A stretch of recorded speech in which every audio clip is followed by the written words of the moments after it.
Thank you, Angelica. That was beautiful. So good to have you here, Angelica, because I was so excited when, good morning, everybody. And thank you. I'll be back to you in a minute, Angelica. Patricia Wright, thank you for platforming today. I really appreciate it. So nice to have you here, and what a beautiful prayer. And Audrey, thank you for being the chaplain. And it's always good to hear you do the affirmations at the first part of at the beginning of the month.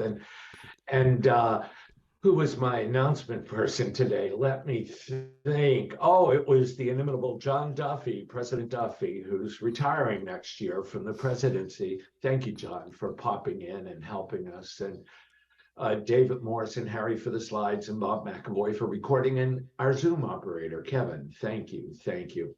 And Angelica, I was so excited when it was you today, because I thought, well, if we're going to talk about peace, that's just, Angelica's perfect for peace. Thank you. Thank you. And we didn't even talk about the music, but I knew we didn't have to. It's perfect, because in my peace in my mind, peace in my heart, peace in my life, peace in my body. Isn't that what we're all looking for? Isn't that what we all want? Patricia in her prayer said something about prayer for those who are suffering. Well, we're all suffering. I mean, this human experience has suffering as a part of it. We've talked about the Buddhist tradition often enough to know about suffering. In the chaplain meeting, we're reading Pema Chodron, and we talked about, well, it's always a bang when we do the Pema Chodron reading. We talked about how we suffer because we don't accept our impermanence, and we've talked about that year, and about that this year, and so we have suffering going on, and the way to deal with that is through finding peace, about allowing peace to move through our bodies, to move through our minds, to move through our hearts, and then it moves through our lives. I wanted to do a little bit of housekeeping first. Really would like to, if you want to allow peace in your life, and this next week is peace in Advent, I invite you again to the Advent meditation. I just love them. They're a practice for me, and to do Advent and Lent. And so if you have the time at noon Pacific, drop in, and the website calendar went down. And if you need the link or are having trouble finding it, or any of the links, we're getting the website back up. Look in the e-news, and all the links are in there that you need, and we'll get the calendar back up.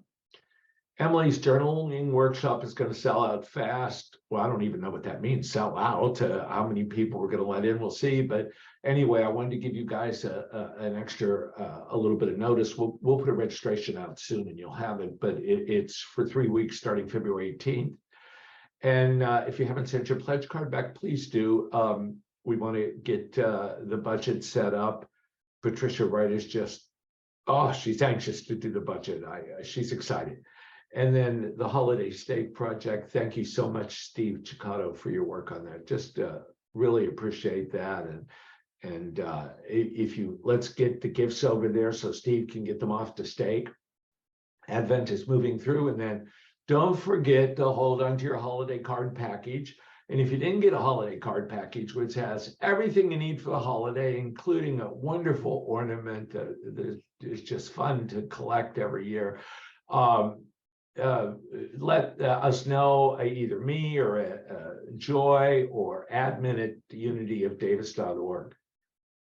And so last week, I invited you to walk down the sunlit way with me. And I'm going to invite you to stay there. I don't want to let you forget it. As we move through Advent, we're walking down the sunlit way. We're walking down the sunlit way of allowing this, rebirthing, this renewal, this letting go, not holding on to what we have been, maybe even having a conflict of our beliefs, and moving through that, and moving through it peacefully.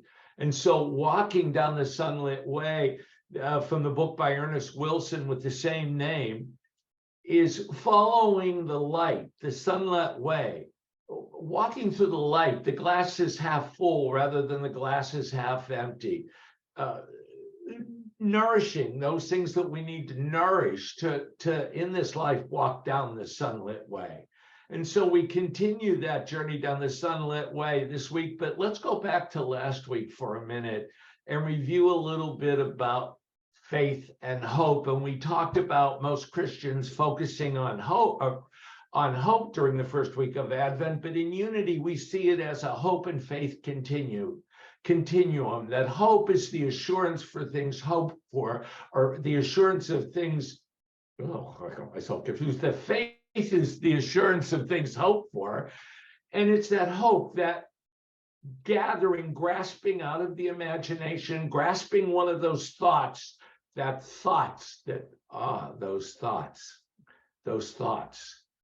so remember those thoughts, because when we talk about peace, how do we find some peace from those thoughts?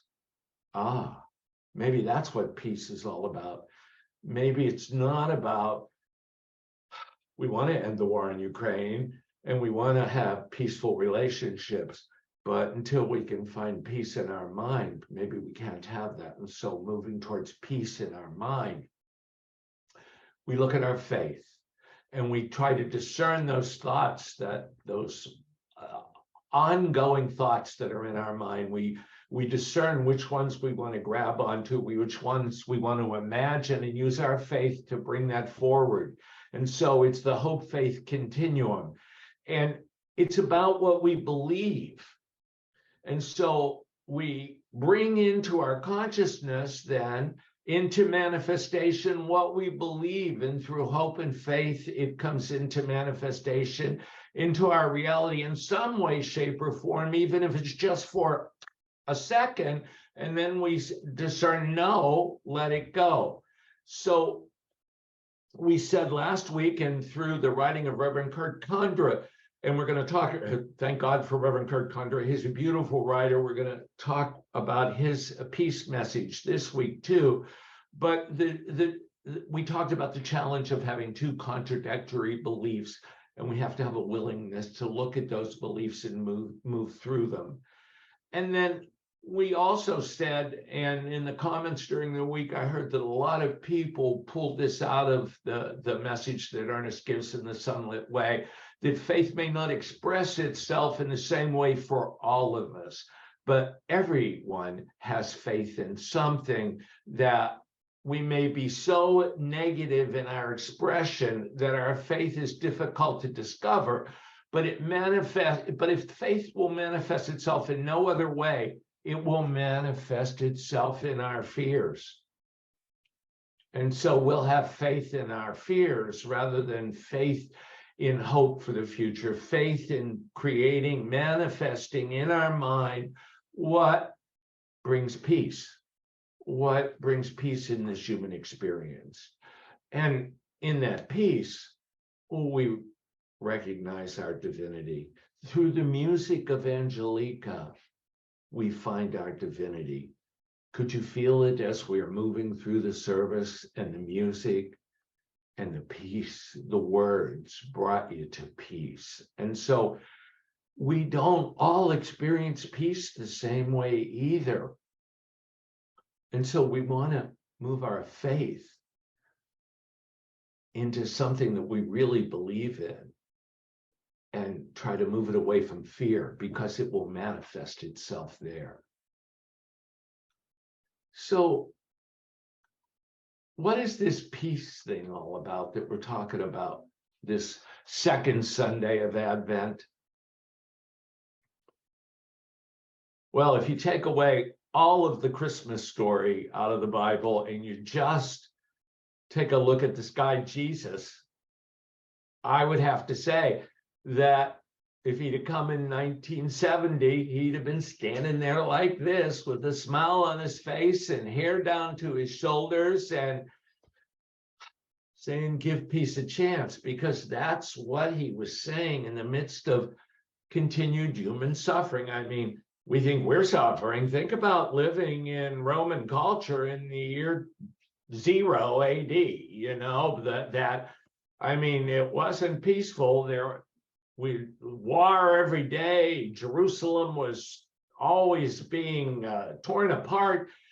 Romans were putting out their pagan culture, and here comes this dude saying, hey, metanoia, hey, change your thinking. It's not about all this thing about sin and anger and unpeace. It's about peace. It's about our divinity, that the kingdom of heaven is now.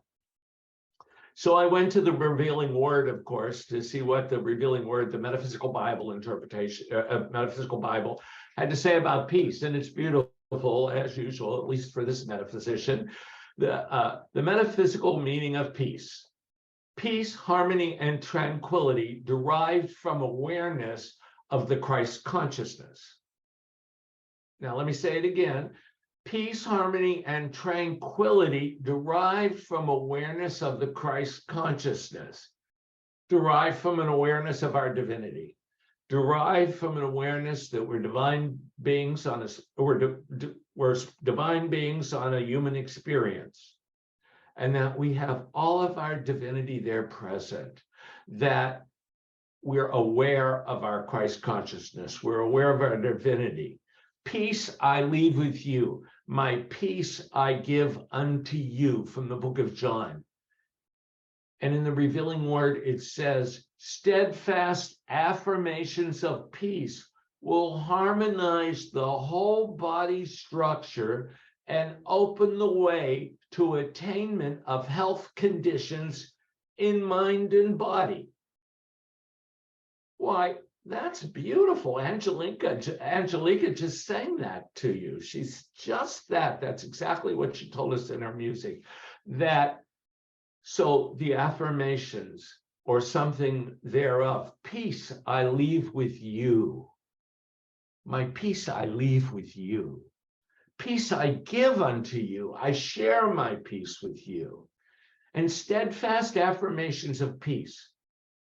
Harmonize the whole body structure, mind, body, our life, and open the way to the attainment of health conditions, the whole of the human experience in mind and body. So how do we get peaceful? So what's the answer? A lot of us will say, or may not say, oh, go to the silence.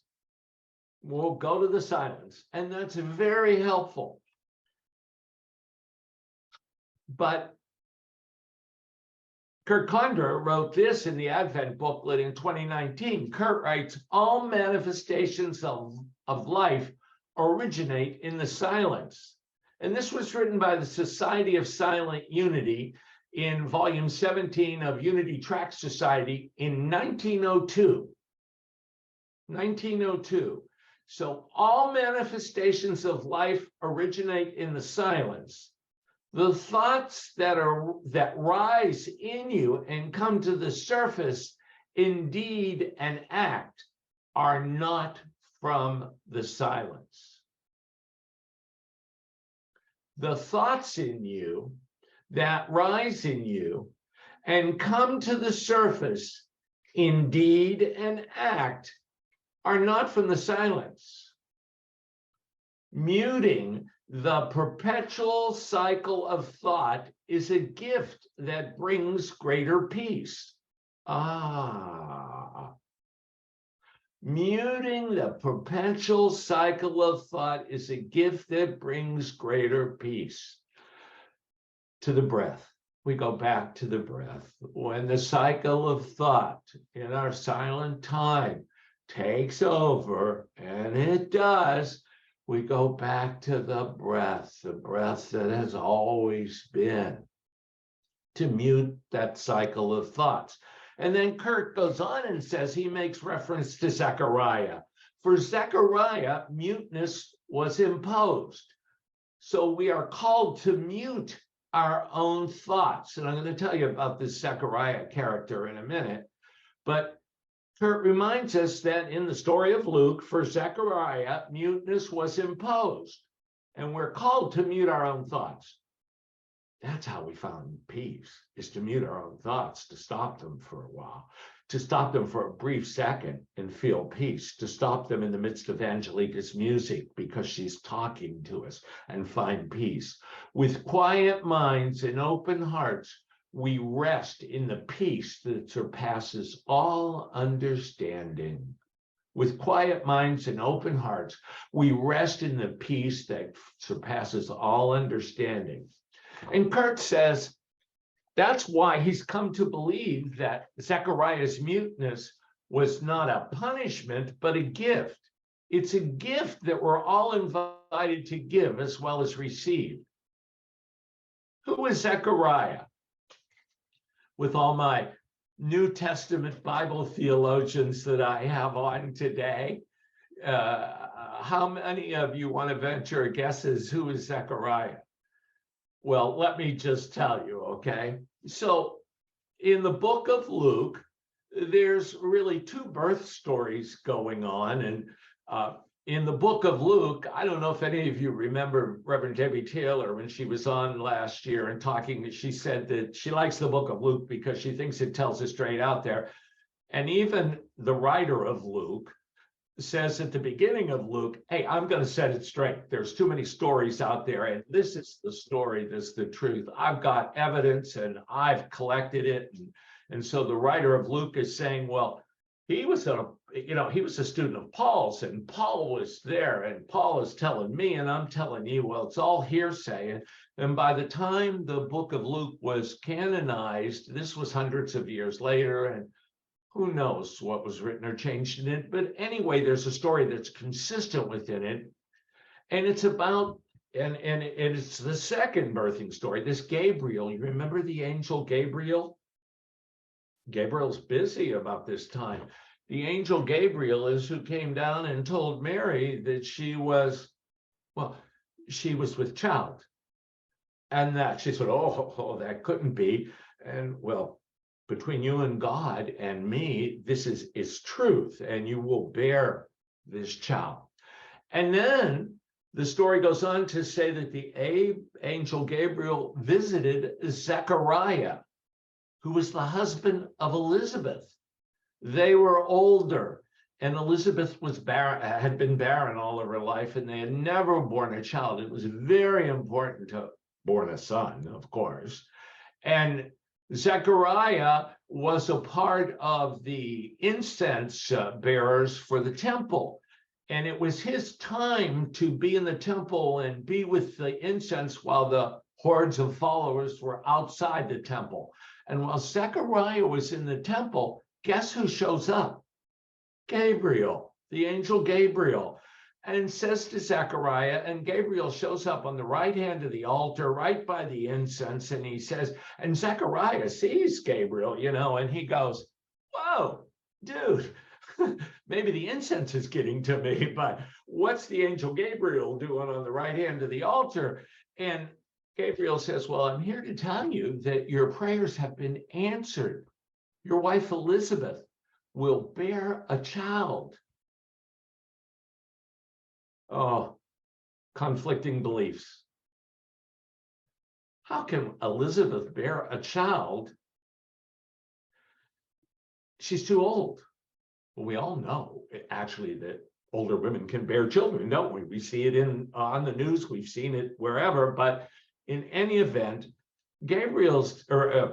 Zechariah is going, oh, no, I'm not going to buy this. And he says to Gabriel, why should I believe you? And Gabriel goes, hey, Zechariah, I speak for God. Does that happen to you in the silence ever? I'm here. This is the word of God. I better take that out and do it.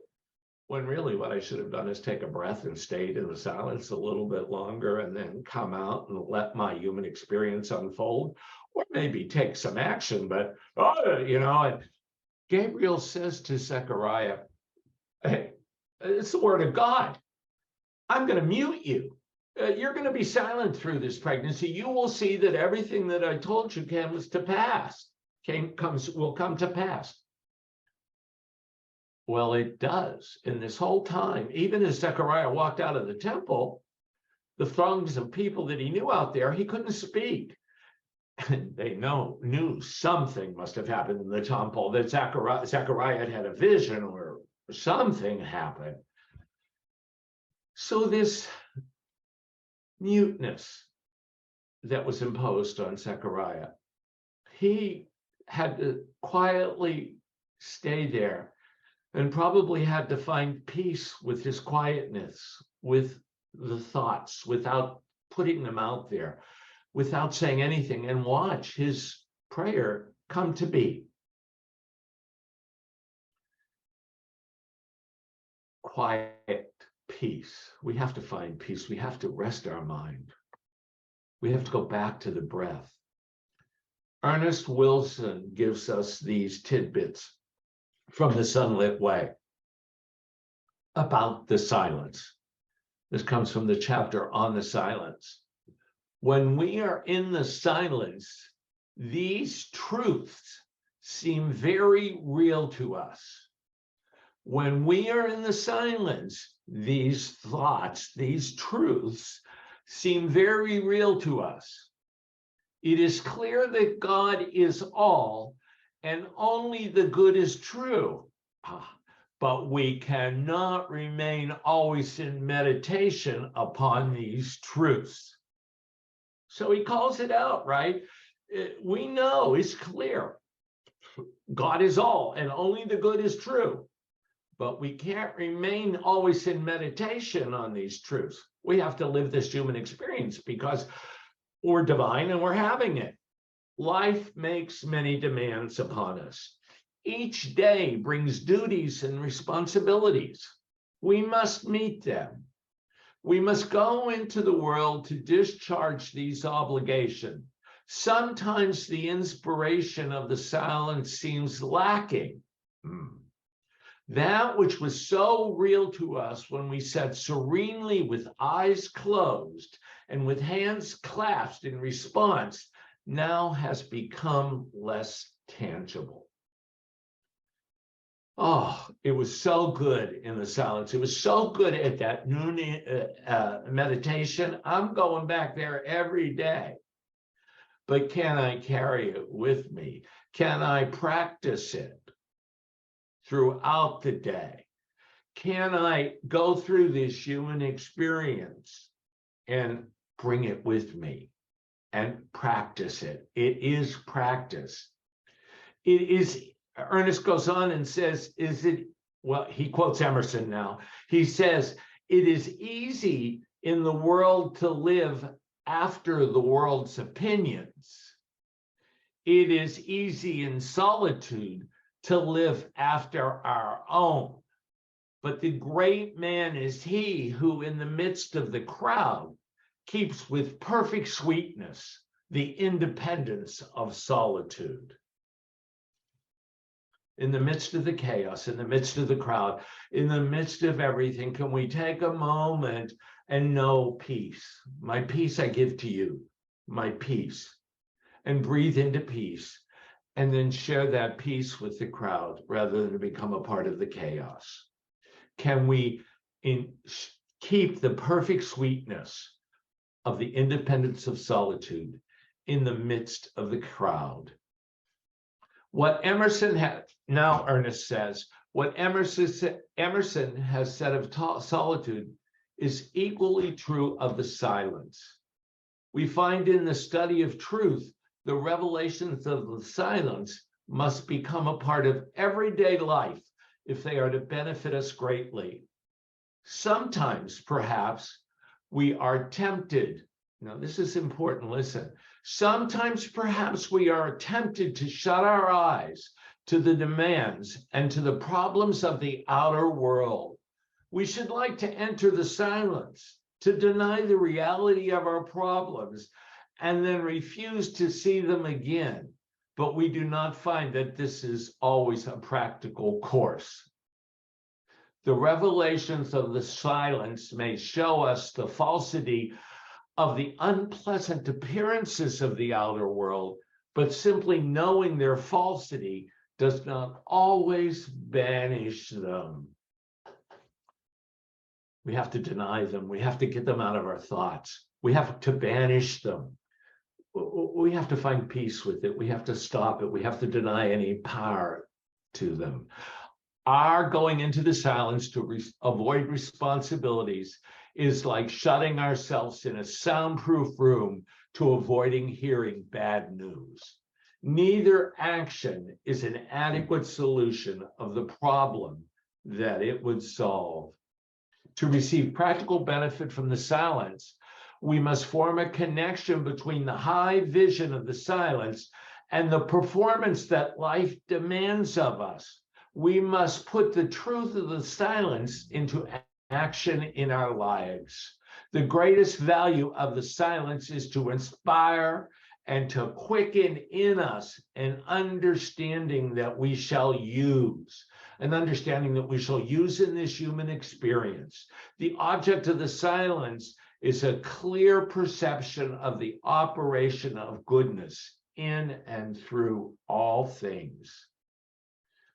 How do I maintain peace? A daily observation of the silence helps us to attain the point in consciousness where our realization becomes continuous, not merely to be stimulated by a few moments of attention and devotion, but the natural accompaniment of our every thought and breath.